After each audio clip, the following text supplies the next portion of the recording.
வணக்கம் நேயர்களே. இந்த விஸ்வகர்மான்னு ஒரு திட்டத்த சென்ட்ரல் கவர்மெண்ட் கொண்டு வரதுக்கு ரொம்ப தீவிரம் அடைஞ்சுக்கிட்டு இருக்கு. கிட்டத்தட்ட அவங்க இருக்கிற மாநிலத்துல எல்லாம் கொண்டு வந்துட்டாங்க. ஆனா தமிழ்நாட்டில இத கொண்டு வர முடியல. என்ன காரணம்னா, இங்க உள்ள படிச்ச அறிவாளிகள் அத விடவே மாட்டேங்காங்க. அதுதானே எதார்த்த உண்மை. "நீ போய் குலத்தொழில செய்யி, உனக்கு நான் இவ்வளோ தாரேன், வேலை செய்யும்போது இவ்வளோ தாரேன், படிச்சதுக்கப்புறம் இவ்வளோ தாரேன்னு" சொல்லி வெறும் 10,000 20,000 குடுத்து ஏமாத்தி, அந்த தொழில படிக்க சொல்றாங்க. இந்த அக்கறைய நீங்க எல்லாரும் படிங்க அப்படின்னு சொல்லதுல ஏன் காணிக்க மாட்டேங்காங்க? ஒரு டாக்டர் கோர்ஸ் படிக்க போறான். இந்தா ரூ. 10,00,000 லோனு தாரேன். வாங்கிட்டு படிச்சதுக்கப்புறம் அடைச்சுக்கோன்னு எவனா சொல்றானா? சொல்ல மாட்டான். சுதந்திரம் வாங்கறதுக்கு முன்னாடி இங்க 100க்கு 99 பேரும் படிக்கல. எல்லாம் இவுக ஆளா படிச்சுக்கிடுது. படிச்சு இவுக ஆளா அறிவ வளர்த்துக்கிடுவாங்க. அதில ஒரு இது சொல்லுவாங்க.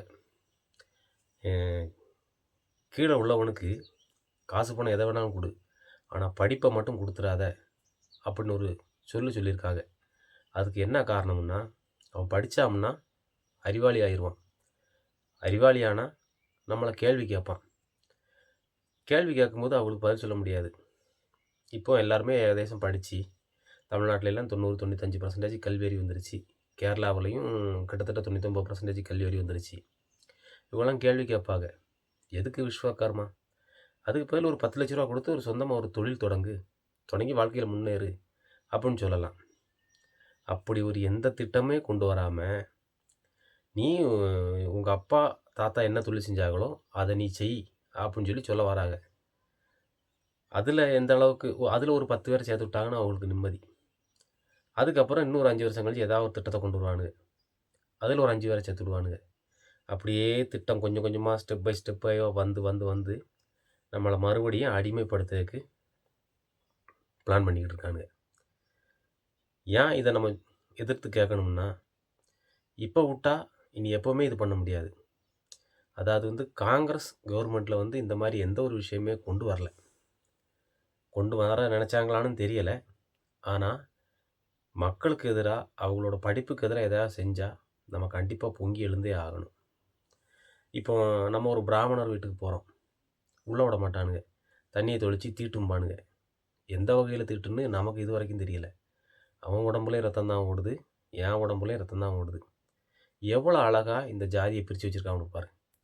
நான் உயர்ந்தவன். எனக்கு கீழ ஒருத்தன் இருக்கான். அதுக்கு கீழ ஒருத்தன் இருக்கான். அதுக்கு கீழ ஒருத்தன் இருக்கான். ஏம்ன்னா, கீழ உள்ளவன் அடி போட்டுக்கிட்டே இருக்கணும்.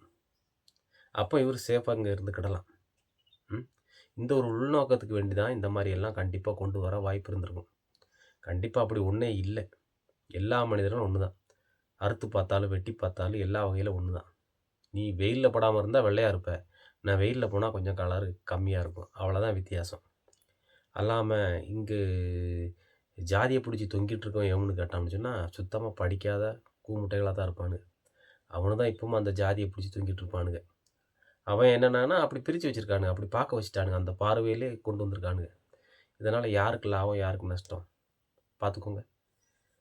ஒரு "ஒண்ணாம் பையன் துணி தான் துவைக்கணும்" அப்படின்னு என்னெல்லாமோ கதை பேசுனாங்க. ஏன் அவன் படிச்சு 4 பைசா உண்டாக்கக்கூடாதா? ம். அவன் இந்த துணிய துவச்சு எவ்வளோ சம்பாதிப்பான்? ம். அன்னாடம் காட்சிக்கு மட்டும் தான் அவன் சம்பாதிக்க முடியும். அவனுக்கும் ஆசை இருக்காதா? ஒரு கார் வாங்கணும், பங்களா வாங்கணும். இதெல்லாம் ஆசை இருக்காதா? அவன் படிச்சு பெரிய ஆள் ஆகக்கூடாதா? ம். அதெல்லாம் இந்த மாரி சட்டம் கொண்டு வரதே முதல்ல எல்லா ஸ்டேட்டும் எதிர்க்கணும். அத விட்டுப்புட்டு இவன் கொண்டு வரத வேடிக்கை பார்த்தே பகுதி வாழ்க்கை போயிரும் போல. வெள்ளைக்காரங்கிட்ட பாடுபட்டு வாங்கின சுதந்திரத்த இந்த மாரி விஷயங்கள்ல நம்ம கோட்ட விட்டுருறோம். ஒரு கோயிலுக்கு போறோம். ஆனா அந்த கோயில்ல எல்லாரும் போலாம், வரலாம். ஏன்னா அங்க வருமானம் வர இடம். அதில மட்டும் தான் இந்த பாகுபாடு இல்லாம ஆக்கி விட்டானுங்க. ஏன்னா எவன் வந்தாலும் பைசா போடுவான். அப்ப அது வருமானம் தானே! அந்த மாரி விஷயங்கள்லலாம் தலையீடு பண்ணாம, பாக்கி மத்த விஷயத்துல எல்லாத்துலயும் தலையீடு பண்ணிட்டாங்க. படிக்க விடாம ஆக்கியிருக்காங்க. ம். இந்த தொழில் தான் செய்யணும்னு சொல்லி ஆக்கியிருக்காங்க. ம். உனக்கு துணி துவச்சு குடுக்கறதுக்கும், உன்னுடைய வீட சுத்தம் பொறுக்கிறதுக்கும், ம். நோகாம நொங்கு திங்கிறதுக்கு உங்க கொஞ்சம் ஜாதி பிரிவு வச்சுக்கிட்டு படாத பாடு படுத்துறாய்ங்க. இந்த மாரி இதுக்கெல்லாம் தயவுசெய்து இப்போ உள்ள இளைஞர்கள்லாம் விழுந்துறாய்ங்க. விழுந்தா எந்திரிக்க முடியாது. இன்னொரு 5 நூற்றாண்டு ஆனாலும் இதிலேருந்து எந்திரிக்க முடியாது போல இந்த மாரி விஷயங்கள். அதுக்கு தான் இப்பவும் இந்த ஜாதி இதை ஸ்ட்ராங்காக கொண்டு வரதுக்கு வேண்டி தான் இந்த விஸ்வகர்மா திட்டம்னு சொல்லி அடித்து கொண்டு வரானுங்க. நாங்கள் எப்போவுமே இந்த இடத்துல தான் இருப்போம், அந்த மாற்றத்தை கொண்டு வரக்கூடாதுன்னு சொல்லி இது பண்ணுறானுங்க. அப்படி விஸ்வகர்மா திட்டத்தை கொண்டு வரேன்னு சொன்னால் முதல்ல பிராமணர்கள் தான் அந்த வேலையில் கவர்மெண்ட் வேலையை ராஜினாமா பண்ணணும். ஐஏஎஸ் ஐபிஎஸ் எல்லாம் படிச்சிருப்பாங்க. அவங்கெல்லாம் அந்த தொழிலை விட்டுட்டு வந்து அவங்க குலத்தொழிலை ஃபஸ்ட்டு செய்யணும். செஞ்சதுக்கப்புறம் பாக்கி உள்ளவங்கள முன்னுதாரணம் நாங்கள் வந்துட்டோம், நீங்களும் உங்கள் இதுக்கு போங்கன்னு சொல்லி சொல்லலாம். அதை விட்டுப்புட்டு தனக்கு கீழே உள்ளவனை நீங்கள் அதை செய்யுங்க இது செய்யுங்கன்னு சொல்லிட்டு இவங்க அரசாங்க உயர் பதவியில் எல்லாத்துலேயும் இருக்காங்க. எல்லாத்துலேயும் இருந்துட்டு பாக்கி உள்ளவனை அடிமை மாதிரி நினச்சிக்கிட்டு இருக்காங்க. அந்த ஒரு சூழ்ச்சிக்கு நம்ம விழக்கூடாது. அதனால் இதை கடுமையாக எதிர்க்கணும் இந்த மாதிரி திட்டங்களை. அம்மா வானதி சீனிவாசன்லாம் என்னமோ பேசிக்கிட்டு இருக்காங்க. இந்த குலத்தொழிலை பற்றி ஏதோ பேசிக்கிட்டு இருக்காங்க. ஆனால் அவங்க வந்து வெறும் 2011 வெறும் 1 கோடி ரூபா கூட சொத்து இல்லாமல் இருந்தவங்க 2016 6 கோடி ரூபா சொத்து உண்டாக்குனாங்க. எந்த விஸ்வகர்மா திட்டத்தில் இவ்வளோ பைசா உண்டாக்குனாங்க? எவ்வளோ அவங்களுக்கு சம்பளம்? அவங்களுக்கு எவ்வளோ கிடைக்கும்? எப்படி இவ்வளோ பணத்தை உண்டாக்குறாங்க குலத்தொழில் செஞ்சா? அப்படிலாம் இல்லை. எல்லோரும் என்ன இது வேணாலும் செய்யலாம், எப்படி வேணாலும் படிக்கலாம், நல்ல நிலைமைக்கு வரலாம். அல்லாமல் குலத்தொழிலை போட்டு தொங்கிட்டு இருக்க வேண்டிய காரியம் இல்லை. நீ ஒன்று கடிக்கணும்னா உன் குஞ்சை பிடிச்சி தான் நீ ஒன்று கடிக்கணும். அல்லாமல் இன்னொருத்தன் பிடிச்சி தருவான்னு நினைக்காத. அதை விட மோசம் இந்த உலகத்தில் எதுவுமே இல்லை.